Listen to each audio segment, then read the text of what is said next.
Well, of course, the president announcing we are in alert level 3 from midnight. That means several industries will be affected ever so slightly. The curfew starting at 10 p.m. and being lifted at 4 a.m. Restaurants will have to close at 9 o'clock, as well as bars, because the president is worried about large gatherings.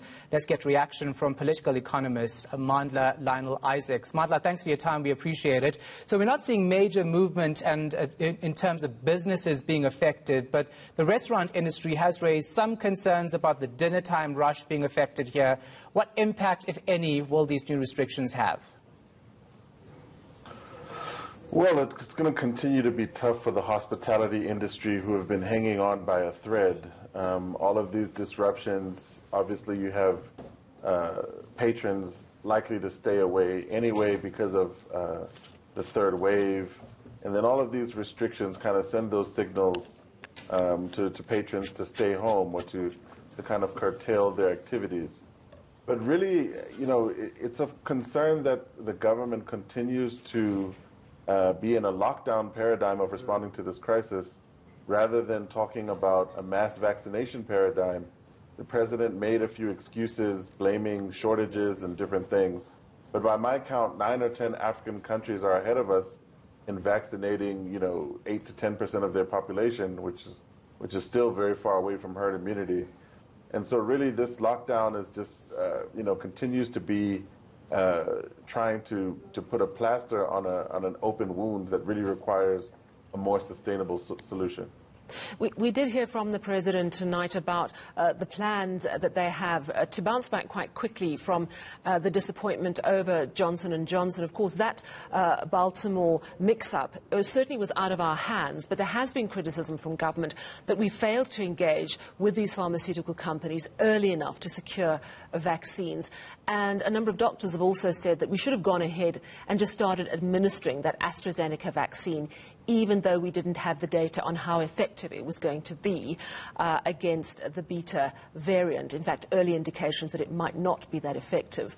But bearing in mind what the president is saying now about how we're going to ramp up, he's hoping we get to 300,000 a day. We're on 80,000 a day. Do you think that finally we're actually going to see this really going full throttle? Well, I mean, what you'd want from the commander-in-chief is not hope, but a plan.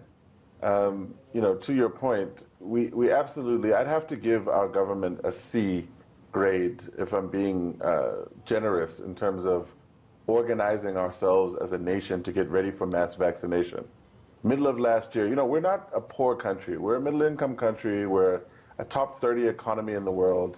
We should have been buying multiple vaccines to prepare for supply shortages, dynamics around, efficacy and testing. But we waited, we kind of put all our eggs in the COVAX basket. And so now we're making excuses about, we were really hoping Johnson & Johnson would happen, and there have been challenges.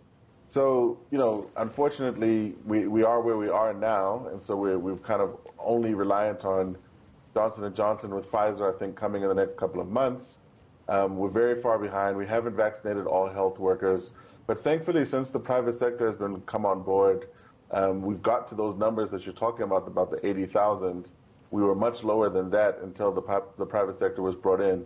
And so now we have to hope that every single player in this country is going to be helping scale up these sites to get to the 200,000 and 300,000 per day numbers that we need if we're going to get to the majority of our population being vaccinated over the course of the next year.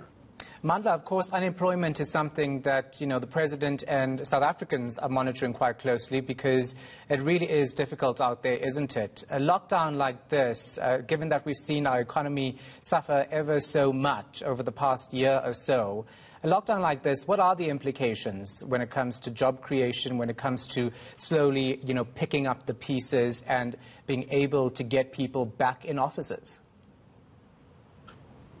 Well, we've seen those horrific numbers that came out last week. And of course, this is a double crisis. We came into the pandemic in an economic crisis, and now this has been a double whammy. I think we have to just think about the small businesses. I mean, if you look at your local mall, your local shopping center, think about the restaurants that you've seen close, the shops that you've seen close, hospitality, tourism. all of the companies in these sectors are really hanging on by a thread. They're barely staying open. They've had to close, reopen, curtail their hours, change their business model, have lower capacity, as well as, of course, deal with reduced customer demand as people have rightfully changed their behavior to reduce their risks. So we're going to continue to see very tough circumstances for our businesses and our small and medium-sized enterprises in particular.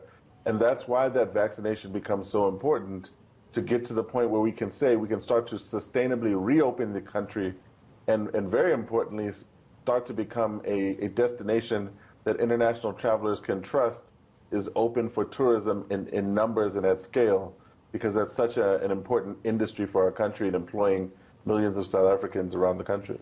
How important is political leadership at this time? As a political economist, I'm hoping that you can weigh in on this one. Our health minister is currently on special leave under a cloud because of digital vibes. Our tourism minister is now acting as our health minister. Do you see that as a problem necessarily?